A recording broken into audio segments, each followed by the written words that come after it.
Bueno, no Haces Woody Allen, se ve la obligación de hacer una película todos los años y todos los años no es buena, ¿no? Entonces, bueno, eso dicen algunos críticos, pero yo soy de los que voy a ver a Woody Allen todos los años. sí, y alguna te decepciona. No te creas, Ah, ¿no? no, a lo mejor a mi mujer sí, pero, pero a mí no. A mí siempre la música de jazz que mete al principio y al final de las películas me basta para pagar la entrada. Pero Woody Allen y otros tantos cineastas que prefiero el cine español. Pero yo decía el número y también las ediciones, son múltiples las ediciones de muchos de tus títulos. Podríamos decir que eres un autor leído, eres un autor muy leído, eres un autor de éxito. Aún así tú tienes una relación con tu obra intelectual abierta en Internet, en tu mismo blog se puede descargar parte de tu obra. E incluso el precio de compra de algunos de tus ejemplares es un precio de compra simbólico, por debajo de 10 euros. ¿Qué opinas sobre la gratuidad de la obra intelectual de un científico, un escritor? Digamos parte de la obra, no toda. Tengo contradicciones. Tengo contradicciones, ¿no? Y he preguntado mucho a mis editores. Yo siempre he negociado con ellos el precio de los libros. Porque creo que es mejor que un libro sea más barato y se venda más, a que sea caro y se venda menos, ¿no? Porque al final ellos van a ganar lo mismo, pero va a llegar a más gente, ¿no? Y por tanto creo que los libros no deben ser caros. Creo que en la medida de lo que ha estado en mi mano he procurado que los libros sean accesibles, ¿no? Después, claro, dices, a ver, si los libros los colgamos en la red, la gente no los compra. Si no los compra, los editores tendrán que cerrar. Y los editores hacen un trabajo. Los editores distribuyen los libros, los cuidan, los repasan, seleccionan los textos, tienen que leer muchas cosas para publicar unas pocas. Y por tanto, si no les damos a los editores la posibilidad de ganar dinero porque regalamos su esfuerzo, algo estamos haciendo mal. De la misma manera, los libreros, ¿no? Dejarían de... A mí no me gusta, por ejemplo, comprar libros en Amazon, ¿no? Porque, mira que es cómodo, sí, pero es que entonces van a cerrar las librerías y creo que nos vamos a empobrecer todos muchísimo si cierran las librerías. Hay algunas editoriales que cuelgan todos sus textos. Estoy pensando en Traficantes de Sueños. Sí. Y sin embargo, curiosamente, algunos de sus libros impresos tienen varias ediciones.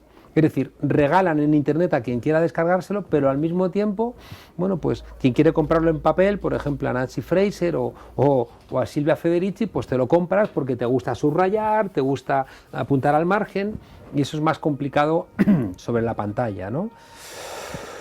No lo sé, ¿no? Es decir, yo lo que procuro también es no colgar los libros sin el permiso de los editores, ¿no? Pero también es cierto que a veces o sea, si ya has vendido 14 ediciones de un libro, pues déjalo que quien quiera pueda acceder a él, ¿no? No sé. Sí, te lo preguntaba también porque hay novelistas, sobre todo novelistas que no regalan ni media línea y cada vez que hablan en público es cobrando. Y en una entrevista, vamos, sus normas son... No regalan jamás ni medio verso, los poetas regalan casi todo. Entonces agradecemos que parte de tu obra también esté muy disponible en formatos PDF y demás, que no es lo mismo que un libro. Un libro tiene mucha más comodidad. Con un libro puedes viajar cómodamente, con los folios impresos de PDF, ¿no? O con el portátil. Pero regalas cierta parte de tu obra que es muy cómodo. Y sabes también por qué, porque al tener mucho contacto con América Latina, estos libros en América Latina son inaccesibles para el gran público.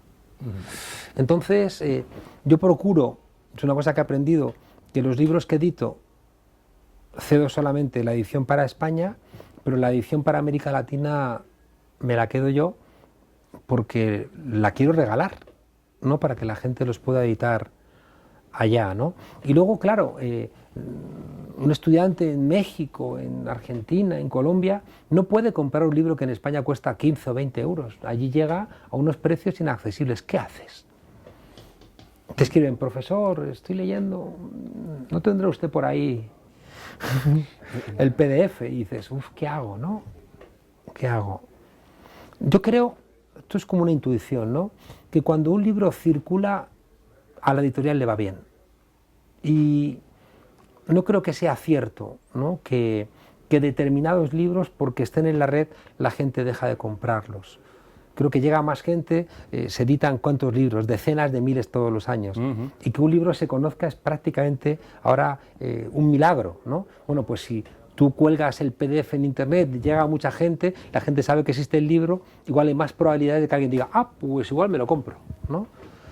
No sé, necesitamos algún estudio al respecto, sí, es necesario, que nos dé luz. es necesario. Recordaba un verso de Jorge Richman, poeta que tú conoces, que decía: no somos lo que tenemos, somos lo que regalamos. Qué generoso es Jorge Richman siempre. Sí, Para mí es una de las cabezas más brillantes de este país y de Europa. Amén. Sí, sí, de verdad, o sea, que es una persona a la que respeto tanto, ¿no? O sea, que... Sí, y bueno, y trabaja ¿Cómo trabaja? multidisciplinarmente Sí, y sí. mucho. Yo siempre le conocí como poeta, su parte de matemático pues no he podido estudiarla, pero sus ensayos de ecosocialismo son, creo que es fundamentales. toda su... que empezó como trilogía, ¿no? De la autocontención, y yo he aprendido, diría que casi todo lo que sé sobre ecología lo he aprendido de Jorge. Y muchos también con él, y esperamos seguir contando con su ciencia. Durante las manifestaciones populares del 15M, esa mayoritaria respuesta de la ciudadanía que comenzó en mayo del 2011 en distintas ciudades, algunos ciudadanos, acomodados ciudadanos, algunos amigos míos, decían que era un paripé, que esos indignados lo mejor que podían hacer era irse a casa o montar un partido político si es que saben, pero no saben. Pasaron los años, Podemos y las confluencias están presentes y además son determinantes en el Estado local, en la administración autonómica e incluso en los órganos del Estado central. ¿Qué valor tuvo para España, para el mundo, el 15M? Yo creo que muchísimo. Yo cuando viajo mucho por ahí dicen, nosotros queremos ser como Podemos, queremos montar Podemos en muchos lugares, un fenómeno, es decir, o sea, las cantidades de imitaciones, ¿no? De Podemos. El actual presidente de Argentina, Macri, pues imitó, ¿no? El nombre. O sea, ha sido como un fenómeno. Yo siempre digo que se están desarrollando unas pastillas, ¿no? En un trabajo conjunto de Podemos con la Bayer, y que las disuelves en el agua de la ciudad y la gente se hace podemita, ¿no? Pero que tienen efectos secundarios y que no conviene probarlas. Y después de la broma les digo, no os equivoquéis, primero es el 15M y luego es Podemos. Y si no tienes el 15M, no tienes Podemos. O sea, tú no diseñas un partido por arriba, lo puede hacer el IBEX 35 con Ciudadanos, ¿no? Y articularlo, y luego con encuestas y con mucho dinero, y bueno, y te puede salir, ¿no? Pero desde el ámbito este amplio de la izquierda es mucho más complicado. El 15M para mí fue mágico, ¿no? El Roto, que es el filósofo más importante que hay vivo en España, ¿no? Con diferencia, por su coherencia y su certeza, ¿no? Escribió el día 16 una viñeta donde estaba la Puerta del Sol llena de cabecitas de colores, ¿no? Y la leyenda decía, les dijeron a los jóvenes, a la puta calle, y es lo que han hecho, ¿no? Se echaron a la calle, ¿no? Y al día siguiente decía, los jóvenes salieron a la calle y súbitamente todos los partidos envejecieron. Después de decirnos a la puta calle, irnos a la calle y dijeron, ¿por qué no montáis un partido?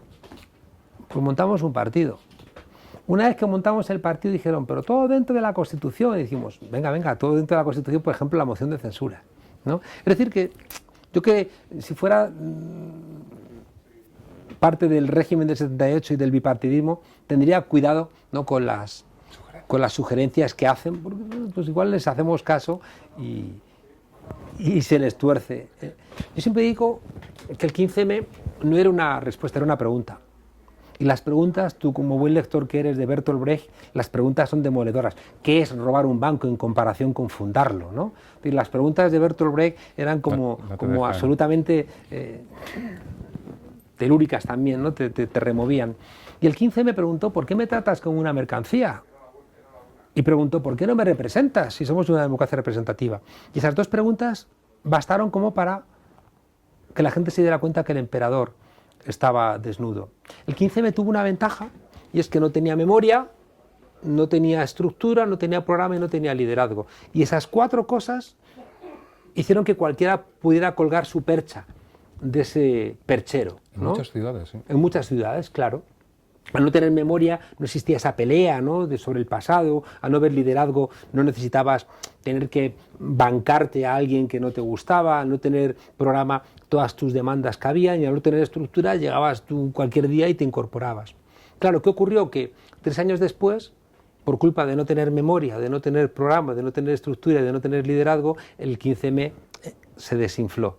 Y es ahí donde surge, ¿no?, Podemos, con esa obligación de sumar lo mejor del 15M, esa parte espontánea, horizontal, deliberativa, pero al mismo tiempo construir una maquinaria de guerra electoral que permitiera abrir una brecha en algo tan cerrado y algo tan homogéneo, ¿no?, y tan impenetrable como era el sistema político español, ¿no?, con 2 grandes partidos, salvo después, ¿no?, las referencias del PNV y Convergencia y Unió, pero que no dejaban que una fuerza política entrase en el sistema, hasta que llegamos, ¿no?, con Podemos, que seguramente ha sido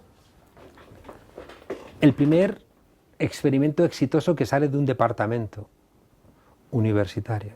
Y por cierto, fíjate que yo creo que dice mucho también de dónde está la Universidad Española.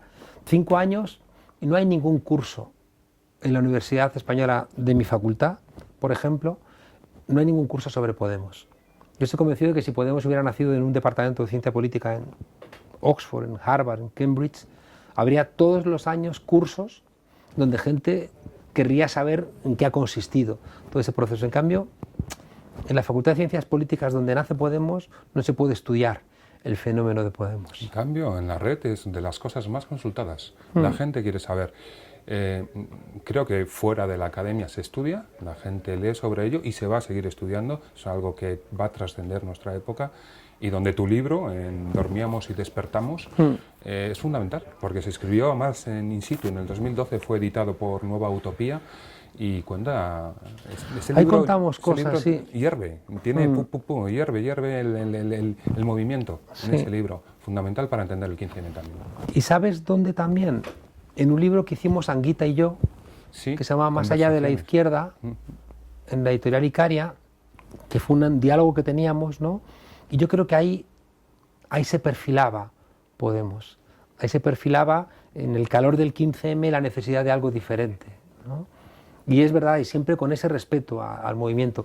Pero a mí me gusta siempre insistir en que la retórica participativa no es solamente, ¿no?, un recurso de alguna manera para contar con los demás. No, es que no habría una actualización del salario a 900 euros, no habría una actualización al IPC de las pensiones si los pensionistas no estuvieran los lunes protestando. Es que yo solo he vivido en muchos lugares. No basta con las instituciones, igual que no basta solamente la calle sin las instituciones, ¿no? Pero las instituciones y la calle, no, ¿por qué? Porque el poder recibe muchas presiones. El gobierno de Sánchez recibe presiones de muchos lugares. ¿Y por dónde se va a ajustar? Por el sitio más débil. Si la calle no protesta, el sitio más débil es ese.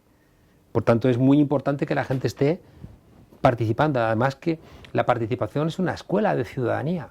O sea, tú no aprendes lo mismo cuando te rozas, ¿no?, que cuando no te rozas. Hay una cosa que planteo en el último trabajo, y es que de las 3 grandes preguntas de la Ilustración, de la igualdad, la libertad y la fraternidad, el aire de familia, de lo que hemos entendido históricamente como izquierda, viene de la idea de fraternidad.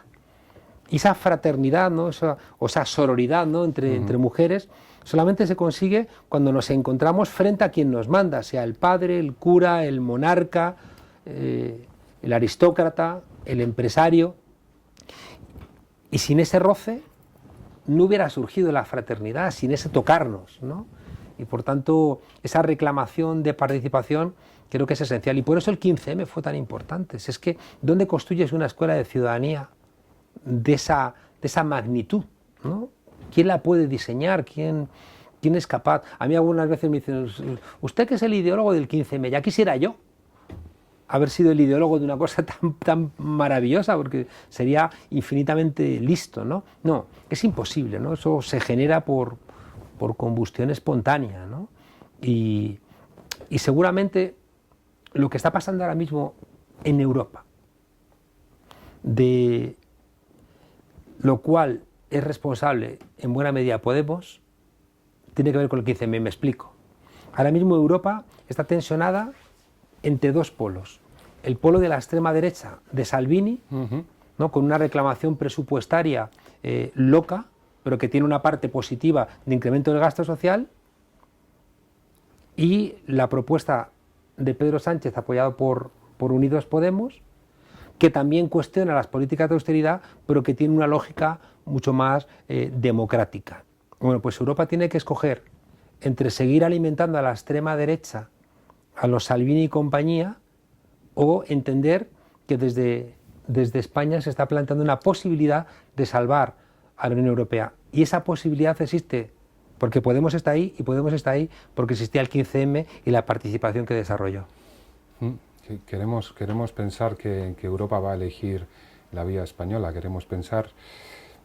Si no, es el fin de Europa. Sí, parece mucho más atractiva, vista desde aquí y vista por lo que se ha comentado por ahora.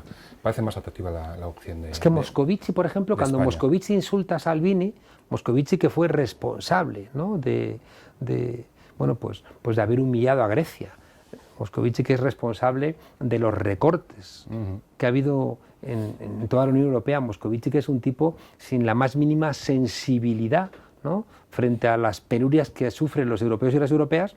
Si lo pones a competir con Salvini, que está lanzando un mensaje de queremos respetar al pueblo italiano, pues va a ganar, obviamente, Salvini. Entonces, el problema en este caso es que la Unión Europea no la puede representar Moscovici, porque es un tipo, porque está comprometido con los grandes capitales y no está comprometido con los pueblos, y por tanto tenemos la obligación de repensar Europa.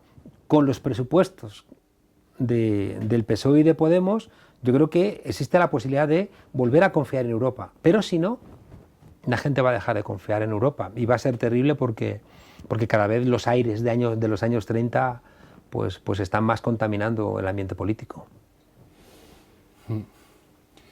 Aldous Huxley indicó en su ensayo Si mi biblioteca ardiera esta noche los libros que salvaría de su biblioteca si por la noche se encontrara en llamas en tal situación.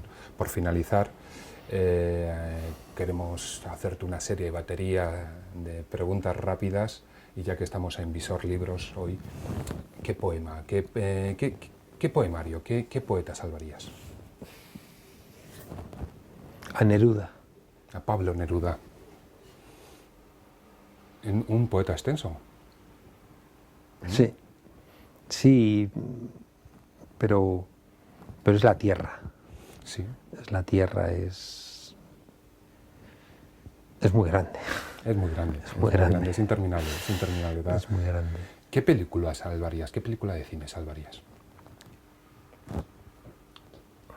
A lo mejor si te pido una serie de televisión te es más cómodo. Hay una película que a mí me emociona, que es En busca del fuego. Oh, sí. De Jean-Jacques Annaud, porque es una metáfora de la evolución humana en 3 días, ¿no? Y el final de esa película me parece tan espectacular, ¿no?, donde de repente alguien que si hoy, ¿no?, nosotros en esta librería viéramos que entra, ¿no?, un pigmeo, ¿no?, ataviado con su indumentaria, diríamos que será atrasado, ¿no? Pero en cambio en la película ves a ese pigmeo y dices, soy yo, ese pigmeo soy yo, ¿no? Entonces es una película que cuando me preguntan siempre la rescato, no tanto, ¿no?, porque suponga, ¿no?, una aportación como ciudadano Kane, ¿no?, Sí. a la historia del cine, pero creo que esa capacidad que tiene el cine, ¿no?, de hacer elipsis y contarte, ¿no?, en poco tiempo algo que nos llevó igual 1 millón de años, ¿no? Creo que me parece que es muy hermoso. Sí, es una película que gusta a José Luis Arzuaga también, y que yo recuerdo porque en los 80 echaron por televisión en la 2 y la vimos todos. Estábamos en el instituto, al día siguiente la comentamos. ¿Te acuerdas cómo se le apagó el fuego y tal? Era una aventura tremenda y no hablaban en la película. No se habla, no, de repente se gruñe, ¿no? el fuego. Sí, sí. Es una película que tienen que volver a echar para tocándose. que se vuelva a ver en Y esa generaciones escena nuevas. final donde está su compañera, ¿no?, embarazada, y entonces está la luna redonda y su vientre redondo, y el tipo dice, no entiendo nada, no entiendo nada, ¿no? Sí, Pero aquí está pasando algo, ¿no? sí, sí, sí, sí. Hay una cosa muy hermosa que somos los únicos animales que enterramos a nuestros muertos. No es verdad que los elefantes entierren a los muertos, no, no es cierto, ¿no? Y ya los enterraba el Homo heidelbergensis, ¿no? Es decir, que estamos hablando de que en el 400.000 antes de Cristo ya había, ¿no?, homínidos que decían, detrás de la muerte hay algo, ¿no? Y por tanto, cuando fuimos capaces de decir la palabra a Dios, empezamos a enterrar a los muertos. Es decir, que Dios existe cuando lo nombramos. Es verdad que tanto el Homo heidelbergensis como los neandertales se equivocaron de Dios, porque como especies desaparecieron, ¿no? Entonces, os equivocasteis de protector, sí. No sé si nos pasará a nosotros, ¿no?, a los Homo sapiens, ¿no?, y nuestros dioses, ¿no?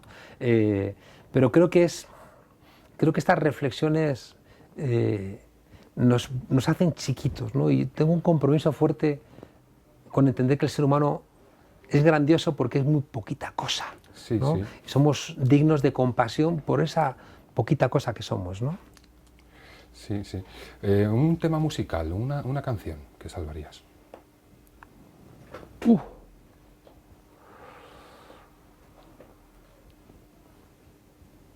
El escaramujo de Silvio Rodríguez. Oh. Silvio hay que salvarle por entero. Él Y a Pablo. Y a Pablo Milanés, sí. Y además tienen una buena función en La Habana con su escuela de música. Ayudan a mucha gente y dan mucha salida a mucha gente, ¿no? Silvio lo dona todo, regala mucha canción. Sí. Juan Carlos, ¿qué es la libertad? Como decía el santo, nunca la sabemos explicar, pero sabemos qué sentimos cuando nos la quitan. La libertad es la capacidad que tenemos de tomar decisiones sabiendo las necesidades de los otros y sabiendo también nuestros límites. Hay una frase que siempre me ha gustado mucho de Hegel que dice que uno hace obras grandiosas cuando sabe cuáles son sus límites y se mueve un nivel por debajo. Yo creo que los niños tienen como diferentes fases. Contaba Piaget, ¿no? Una de las fases, los niños no saben que las cosas tienen consecuencias y por tanto su manera de aprender es tocar, mamar, chupar, y en un momento dado los niños empiezan a escuchar no o a tocar el fuego y quemarse y dicen, uy, esto tiene consecuencias, ¿no? Entonces en esa segunda fase, ¿no?, de entender que no todo me pertenece, sino que las cosas también tienen consecuencias, empiezas a desarrollar una idea de libertad que es consciente y por tanto me parece más interesante que una idea utópica que pueda pensar que la libertad es hacer lo que me da la gana, ¿no?, que sería una manera bastante tonta de entender la libertad. Sí, muy antigua, se repetía mucho. Yo recuerdo que eso se promulgaba. Gracias, Juan Carlos. No, a vosotros. Por tu tiempo y por tu cercanía. A vosotros porque uno siempre le da como mucho pudor, ¿no?, repasar su trabajo y lo miras y da como un poco de apuro. Los lectores lo necesitamos. Pero necesitamos de vez en cuando compilar.